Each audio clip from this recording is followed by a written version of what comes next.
ଯଦି ବାନ୍ଧବୀ ବେଳେ କିଛି ହେଇଯାଇଥିବ ତାଙ୍କର ନଟର ପଟର ତାହେଲେ ସେଥିପାଇଁ ତରବରରେ ବା ହେଇଯାଇଛନ୍ତି। ଆଉ କଣ ଆଜି ଚତୁର୍ଥୀ ହେଇପାରିବନି, ଆଜି ଗୁରୁବାର, କାଲି ସଂକ୍ରାନ୍ତି, ହୋଲି, ଯାହା କରିବେ ରବିବାର।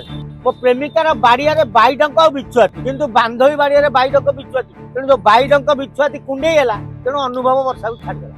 ନୀତିଗତ ହେଇଗଲାଣି ଧରମ ଭାଇ କରିବା, ଧରମ ଭଉଣୀ କରିବା, ବାନ୍ଧବୀ କରିବା, ୟାଙ୍କୁ ସବୁ କରି ଯୋଉ ତିଆରି ମାଇପ ବନେଇ ଦଉଛନ୍ତି। ଖୁସିର କଥା, ଆରେ ବାନ୍ଧବୀରୁ ଯେତେବେଳେ ସ୍ତ୍ରୀ ବନିଛନ୍ତି ଜାଗୃତି, ତେଣୁ ଜାଗୃତି ଯେତେବେଳେ ଧରି ଓଡିଶା ଫେରୁଛନ୍ତି ଅନୁଭବ, ଏବେ ତାଙ୍କ ଘରେ ସବୁ ପୁରା କୋଳାହଳରେ ଘର କମ୍ପୁଛି। ତେଣୁ ଫେରିଛନ୍ତି ସତ, ସବୁ ଠିକ, କିନ୍ତୁ ଅନୁଭବ ତ ଏବେ ଚତୁର୍ଥୀ ଶ୍ରାଦ୍ଧ କରିପାରିବେନି ନା।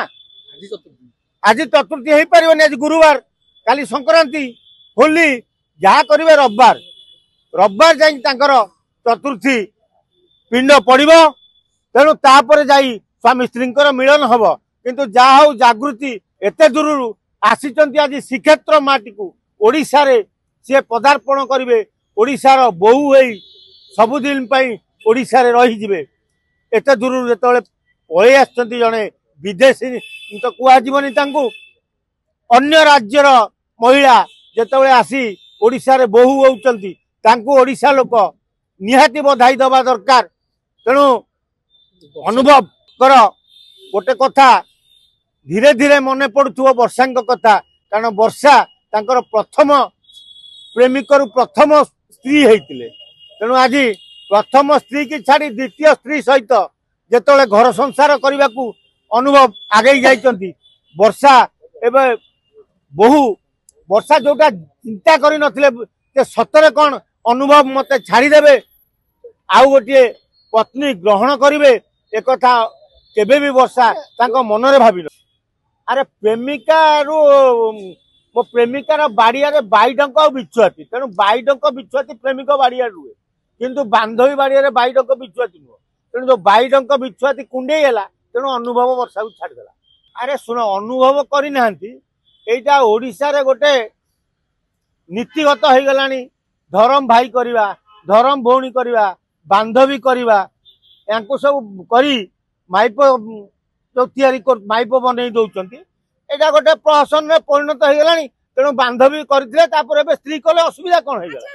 ତେଣୁ ବର୍ଷା କଥା ଅନୁଭବ ମନେ ପକେଇବ କି ମନେ ପକେଇବନି, କି ବର୍ଷା ଅନୁଭବ କଥା ଚିନ୍ତା କରିବ, ଭାବିବ କି ସ୍ୱପ୍ନ ଦେଖିବ, ସେଟା ଅନୁଭବକୁ ପଚାରିଲେ ଅନୁଭବ କହିବ, ବର୍ଷାକୁ ପଚାରିଲେ ବର୍ଷା କହିବ। ଯାହା ହଉ ଭଲ କଥା, ମାନେ ଗୋଟେ ଟୋକା ଦି ଥର ଚତୁର୍ଥୀ ରାତି କରିପାରୁଛି, ତାକୁ ମାନିବାକୁ ପଡିବ।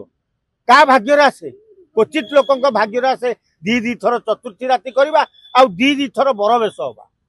ଏବେ ଏଇ ଯୋଉ 2025ରେ ବହୁ ରାଜନେତା ଆଉ ଇଏ ତମର ଫିଲ୍ମ ଜଗତର ଅଭିନେତା ଏ ବହୁ ଏଥରକ 2025ରେ ଦିଟା ଚତୁର୍ଥୀ ପ୍ରାୟ କରୁଛନ୍ତି। ହଁ, ଆଣିପାରନ୍ତି, ଯଦି ବାନ୍ଧବୀ ବେଳେ କିଛି ହେଇଯାଇଥିବ ତାଙ୍କର ନଟର ପଟର, ତାହେଲେ ସେଥିପାଇଁ ତରବରରେ ବା ହେଇଯାଇଛନ୍ତି। ଆଉ କଣ, ଆଉ 10 ମାସ ନ ଅପେକ୍ଷା କରି 5-6 ମାସରେ ଛୋଟ ଅନୁଭବକୁ ମାର୍କେଟକୁ ଛାଡିଦେବେ। ଆଉ କଣ ଅସୁବିଧା କଣ ରହିଲା? ବଢିଆ ପ୍ରେରଣା, କାରଣ ନେତା ଆଉ ଅଭିନେତା ଏସବୁ ଦି ଥର ବାହା ହଉଛନ୍ତି।